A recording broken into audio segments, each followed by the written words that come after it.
Done is better than perfect. I'm your host, John Grubbs. Welcome to the show. So before we get started with our topic today, I'm going to share some did you knows. Now, did you know that there is a company that will, for $14,000, take your ashes and compress them into a synthetic diamond to be set in jewelry for a loved one? I love your diamond. Yes, that's my ex-husband, Herbert. And did you know that there are more living organisms on the skin of a single human being than there are human beings on the surface of the earth? Where are my fellow germaphobes? And here's a big one. Did you know that the family of Sam Walton, the founder of Walmart, their wealth is growing at a rate of $4 million per hour?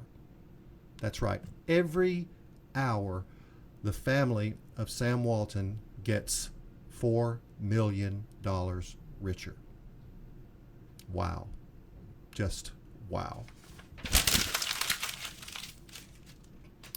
All right. So we are in part 2 of how to have a good job interview.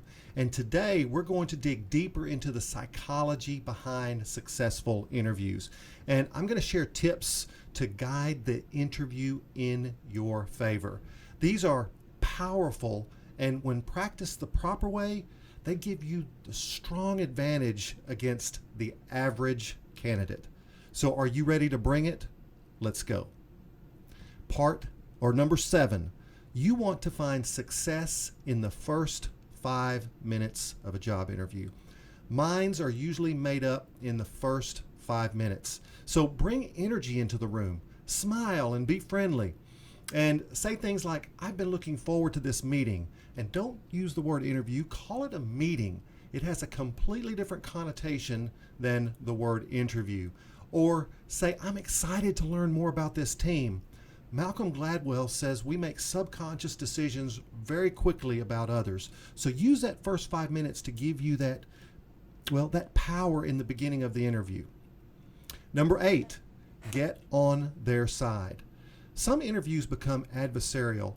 I've been involved with group interviews where it feels like they're just pounding the candidate one after the other. So say things like, our purpose is to determine if we are a good fit for each other. It's hard to argue with that statement. Or say things like, I am eager to help you. Let's see if we're a match. Avoid the word no and say things like, I believe, or in my experience, this.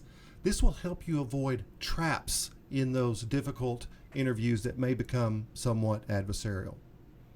Number 9, you control the interview. Don't be pushy. However, do not be passive either. Don't let empty silence exist. Go to your prepared questions that I shared with you from video 1 and ask those powerful what and how questions. This puts you in control, and use their answers to get back to your selling points. For instance, I agree and I'm eager to learn this business shows that you're an eager learner, that you're wanting to learn, or learning is a strength that you have. So number 9, control the interview.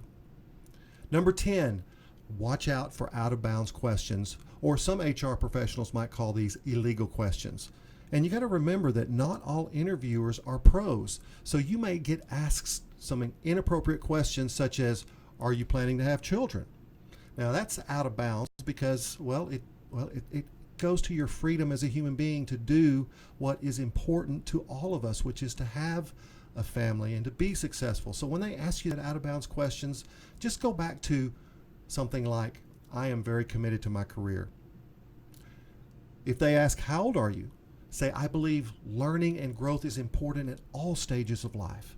But be prepared for those questions and don't let them suck you into, answers that are just inappropriate in today's job interview. Number 11, go back to your selling points. You want them to remember these about you, so it's okay if you repeat them more than once during an interview.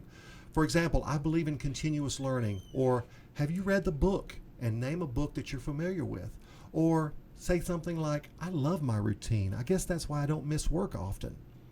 Go back to your selling points. You want them to remember this about you.